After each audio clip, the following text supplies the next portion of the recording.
नमस्कार। खबरों के इस बुलेटिन में तुहाडा स्वागत है। मैं हाँ जसप्रीत सिंह। पहला पेश ने चोणवीआं खबरां। केंद्र ने कोविड-19 के वधदे मामलों की रोकथाम लई सूबिਆਂ ਨੂੰ सख्ती वरतण लई कहा।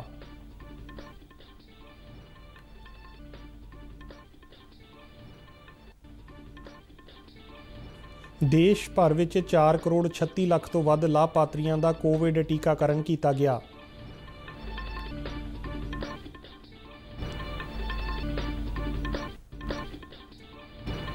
भारतीय रेलवे वालों होली के त्यौहार के मद्देनज़र अज तो विशेष रेल गड्डियां चलाईयां जा रही ने।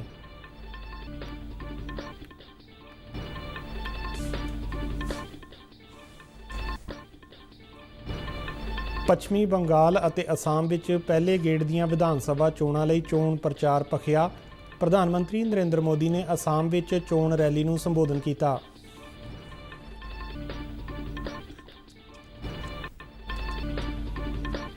छत्तीसगढ़ के दांतेवाड़ा जिले में सुरक्षा बलों नाल होए मुकाबले दौरान 2 माओवादी ढेर।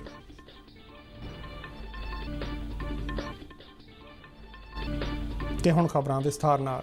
केंद्र सरकार ने कोविड-19 के वधदे मामलों नूं नत्थ पाउण लई सूबिਆਂ ਅਤੇ केंद्र शासित प्रदेशों नूं सख्ती करन लई कहा है।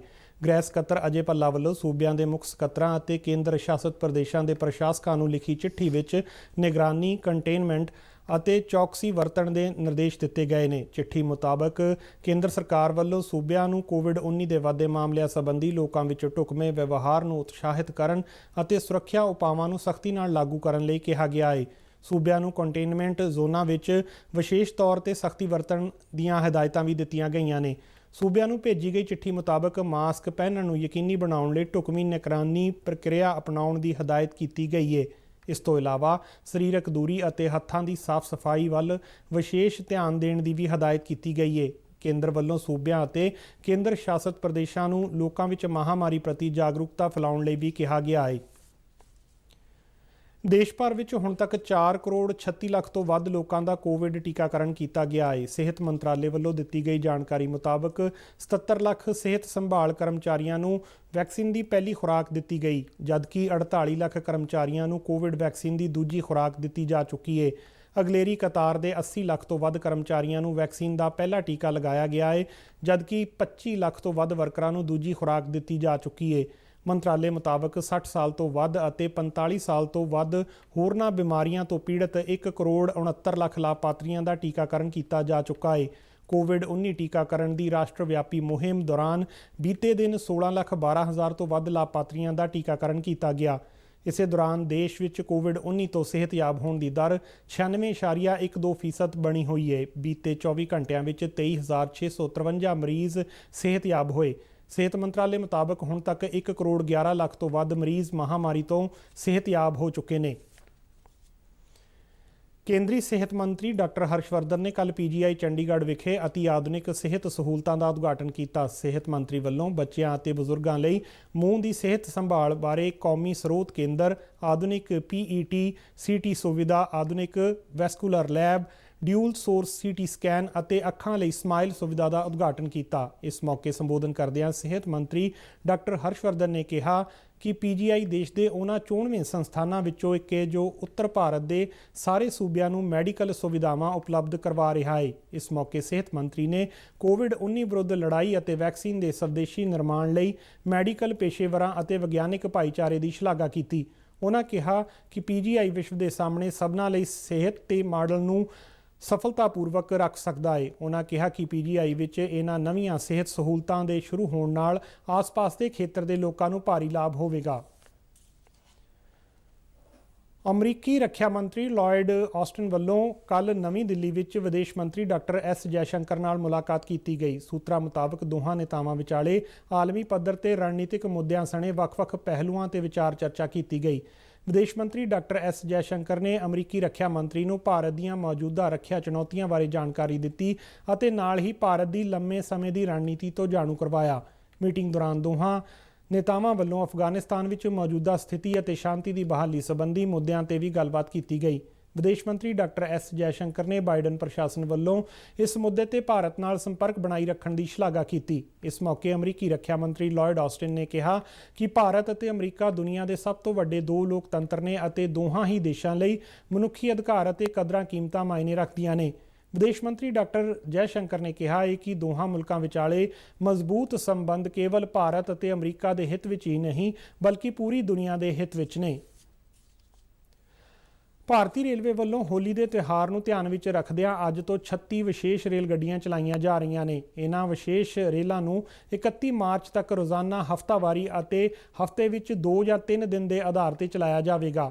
ਇਹਨਾਂ ਵਿਸ਼ੇਸ਼ ਰੇਲ ਗੱਡੀਆਂ ਵਿੱਚ ਯਾਤਰੀਆਂ ਨੂੰ ਕੋਵਿਡ-19 ਦੇ ਪ੍ਰੋਟੋਕੋਲ ਅਤੇ ਦਿਸ਼ਾ ਨਿਰਦੇਸ਼ਾਂ ਦੀ ਪਾਲਣਾ ਕਰਨੀ ਹੋਵੇਗੀ। ਉੱਤਰੀ ਰੇਲਵੇ ਦੇ ਜਨਰਲ ਮੈਨੇਜਰ ਆਸ਼ੂਤੋਸ਼ ਗੰਗਲ ਨੇ ਦੱਸਿਆ ਹੈ ਕਿ ਹੋਲੀ ਦੇ ਤਿਉਹਾਰ ਦੇ ਮੱਦੇਨਜ਼ਰ ਰੇਲਾਂ ਵਿੱਚ ਯਾਤਰੀਆਂ ਦੀ ਭਾਰੀ ਗਿਣਤੀ ਨੂੰ ਦੇਖਦਿਆਂ ਵਿਸ਼ੇਸ਼ ਰੇਲ ਗੱਡੀਆਂ ਚਲਾਉਣ ਦਾ ਫੈਸਲਾ ਕੀਤਾ ਗਿਆ ਹੈ। ਉਹਨਾਂ ਦੱਸਿਆ ਕਿ ਇਸੇ ਦੌਰਾਨ ਪੂਜਾ ਸਪੈਸ਼ਲ ਰੇਲਾਂ ਵੀ ਚਲਾਈਆਂ ਜਾਣਗੀਆਂ। ਪੱਛਮੀ ਬੰਗਾਲ ਸਣੇ 4 ਸੂਬਿਆਂ ਅਤੇ ਕੇਂਦਰ ਸ਼ਾਸਤ ਪ੍ਰਦੇਸ਼ ਪੁਡੂਚੇਰੀ ਵਿੱਚ ਵਿਧਾਨ ਸਭਾ ਚੋਣਾਂ ਦੇ ਮੱਦੇਨਜ਼ਰ ਸਿਆਸੀ ਮਾਹੌਲ ਦਿਨ ਪ੍ਰਤੀ ਦਿਨ ਭਖਦਾ ਜਾ ਰਿਹਾ ਹੈ। ਪੱਛਮੀ ਬੰਗਾਲ ਅਤੇ ਅਸਾਮ ਵਿੱਚ 27 ਮਾਰਚ ਨੂੰ ਪਹਿਲੇ ਗੇੜ ਤਹਿਤ ਕਰਵਾਈਆਂ ਜਾਣ ਵਾਲੀਆਂ ਚੋਣਾਂ ਤੋਂ ਪਹਿਲਾਂ ਸਾਰੀਆਂ ਸਿਆਸੀ ਪਾਰਟੀਆਂ ਆਪਣੇ ਉਮੀਦਵਾਰਾਂ ਦੇ ਹੱਕ ਵਿੱਚ ਚੋਣ ਰੈਲੀਆਂ ਅਤੇ ਜਨਤਕ ਮੀਟਿੰਗਾਂ ਕਰ ਰਹੀਆਂ ਨੇ। ਭਾਰਤੀ ਜਨਤਾ ਪਾਰਟੀ ਦੇ ਸੀਨੀਅਰ ਨੇਤਾ ਅਤੇ ਪ੍ਰਧਾਨ ਮੰਤਰੀ ਨਰਿੰਦਰ ਮੋਦੀ ਨੇ ਅਸਾਮ ਦੇ ਬੋਕਾਖਾਟ ਵਿੱਚ ਇੱਕ ਚੋਣ ਰੈਲੀ ਨੂੰ ਸੰਬੋਧਨ ਕੀਤਾ। ਪਹਿਲੇ ਗੇੜ ਤਹਿਤ ਪੱਛਮੀ ਬੰਗਾਲ 30 ਅਤੇ ਅਸਾਮ ਦੀਆਂ 47 ਵਿਧਾਨ ਸਭਾ ਸੀਟਾਂ ਤੇ ਵੋਟਾਂ ਪਵਾਈਆਂ ਜਾਣਗੀਆਂ। ਇਸੇ ਦੌਰਾਨ ਕਾਂਗਰਸ ਪਾਰਟੀ ਵੱਲੋਂ ਕੱਲ੍ਹ ਅਸਾਮ ਦੇ ਗੁਹਾਟੀ ਵਿੱਚ ਚੋਣ ਰੈਲੀ ਦੌਰਾਨ ਪਾਰਟੀ ਦਾ ਚੋਣ ਮਨੋਰਥ ਪੱਤਰ ਜਾਰੀ ਕੀਤਾ ਗਿਆ। ਦੂਜੇ ਗੇੜ ਤਹਿਤ 1 ਅਪ੍ਰੈਲ ਨੂੰ ਪੱਛਮੀ ਬੰਗਾਲ ਦੀਆਂ 30 ਅਤੇ ਅਸਾਮ ਦੀਆਂ 39 ਸੀਟਾਂ ਤੇ ਵੋਟਾਂ ਪਵਾਈਆਂ ਜਾਣਗੀਆਂ। ਤਮਿਲਨਾਡੂ, ਕੇਰਲ ਅਤੇ ਪੁਡੂਚੇਰੀ ਵਿੱਚ ਇੱਕੋ ਇੱਕ ਗੇੜ ਤਹਿਤ ਕਰਵਾਈਆਂ ਜਾਣ ਵਾਲੀਆਂ ਚੋਣਾਂ ਲਈ ਉਮੀਦਵਾਰਾਂ ਵੱਲੋਂ ਭਲਕੇ ਤੱਕ ਆਪਣੇ ਕਾਗਜ਼ ਵਾਪਸ ਲਏ ਜਾ ਸਕਦੇ ਨੇ।